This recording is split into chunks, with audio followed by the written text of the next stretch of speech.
Welcome to FTB Weekends for Saturday, the 11th of February, 2023.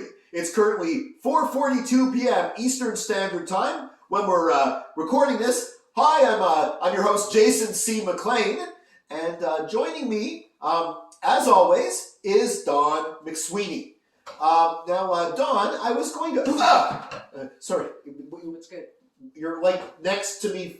I'm not on Zoom. How's it going? Oh, okay, we're doing it like this. Okay. Oh, wow. Okay, so we're in person this time. This is sort of like an on-location FTB Weekends. Welcome, Dawn. Thank you. Okay, so let's get right into it. Where we're situated right now is the riding of St-Henri St-Anne, which was the Liberal leader's riding in the last provincial election, and the Liberal leader won, but then the Liberals didn't do so well. So she stopped being Liberal leader, Dominique Anglade, and she resigned. So basically, we have another by-election in this riding. That's funny. First of all, St-Anne de Bellevue, is that the other one they teamed that up with? No. Okay. It's the Southwest. It's the Southwest. You know, I've always been like, why is St-Henri and St-Anne in the same? Okay, I feel better about that now.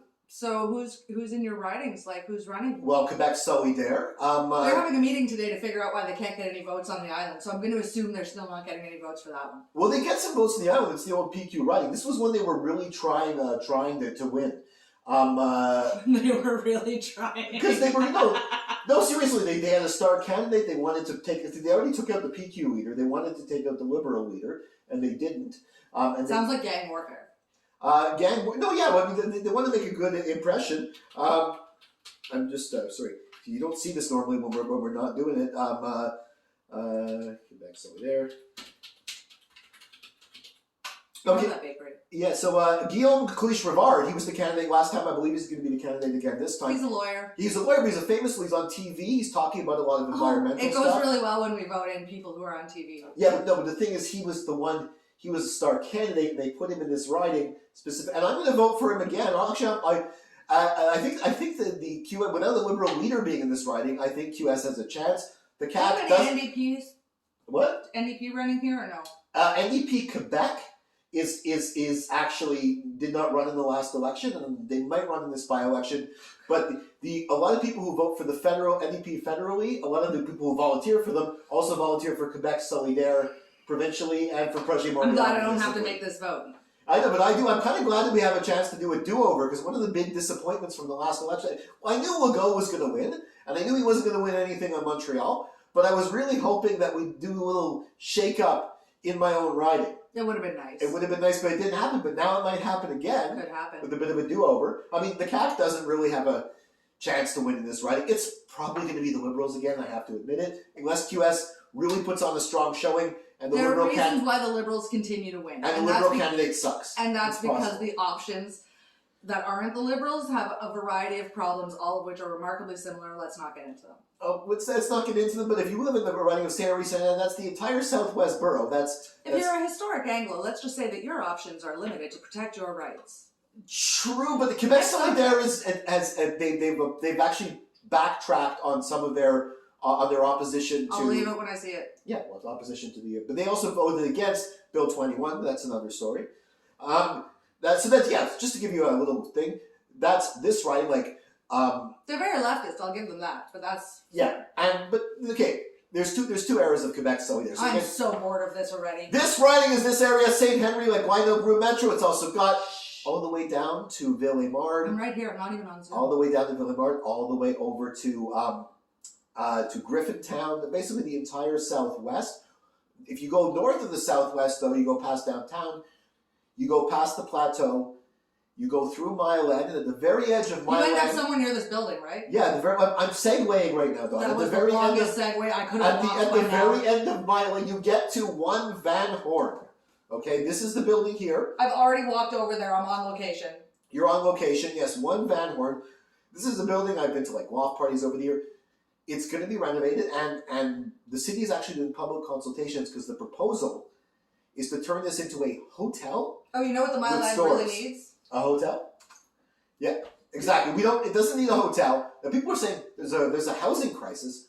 Why not turn it into residential property? What they're saying is legally, because it's very close to the train tracks, they're apparently not allowed to build new residential units. This can't. I've lived in some pretty on the train track situations, Jason. The Fatale Lofts, I don't think would be up to code under current laws, but since Lac Megantic, You would assume that if they're not up to code, they're going to have to fix it to make it into hotels and stores. So at the end of the day, all they're doing is choosing profits over people again. Yeah, no, there's a push. In the wrong part of town to be doing this. Yeah, a hotel there makes absolutely no sense. Nobody's going there for. I think an amusement park too, or something like that. It really doesn't make any sense, but. It's one Capitalism makes me mad, Jason. I have to hate having to pretend to be the neutral one here. I don't believe in capitalism. I believe that. I thought journalism couldn't be neutral. Go on. No, but I have to. I don't know. The point here is we don't need a hotel there. We don't need. There's a public consultation that you can take part in. You should probably Google that and get involved. Stop this shit. Or we'll put a link down somewhere on the. You can link it. Put a link. Yeah, follow.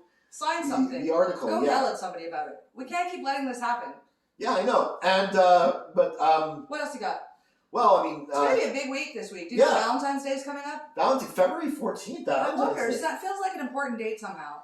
Well, you see, Hallmark decided to make basically people who love each other buy each other things. More about forget the box. No, I know. I'm saying I'm pretending like I don't know what's coming. Yes, we have a big thing coming up on February 14th. We're not going to tell you about it.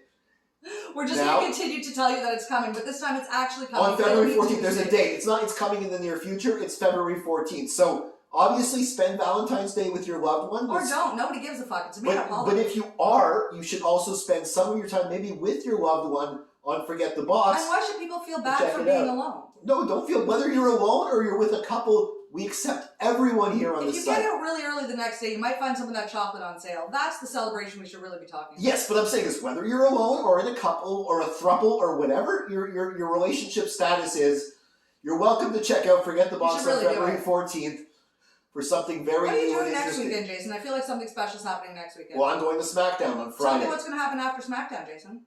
After SmackDown? Well, is there going to be a special where you talk about SmackDown? Yeah, probably. Well, okay, just wanted to let you know. So Saturday, I feel like you should tune into that too. With that young man that we had on the podcast, Andrew something? That you talked the wrestling with. Yeah. That did rather well. Andrew Jameson, right? Later. Well, I hear he's doing a lot of stuff these days. Yeah, he's going to be part of that. We're going to talk I hear he might be part of our thing on the February 14th, though. But I guess we'll have to stay tuned. We'll have to stay tuned. Yeah, SmackDown's coming to Montreal. Undertaker One Dead Man Show, SmackDown coming to Montreal. Speaking of SmackDown, Elimination Chamber, which I'm not going to, but you should go to it. It's amazing. Speaking of SmackDown, I suggest you smash that like button. Share this video. No, I do that. I don't care if we're in the same room. I do that. I tried so hard. Follow Dawn McSweeney on Twitter and Instagram at McMoxie. Follow me at Jason C. McLean on Twitter and Instagram at Jason C. McLean. Forget the Box at Forget the Box on Twitter and Instagram. If you're on Facebook, like and share the video. If you're on YouTube, smash that like button, ring the bell for notifications, select all, and of course, for daily content before and after February 14th, please check out, or you get our Android app and please check out forgetthebox.net. We'll catch you next week for another FTB Weekends. I wonder what people say when they do fake banter after the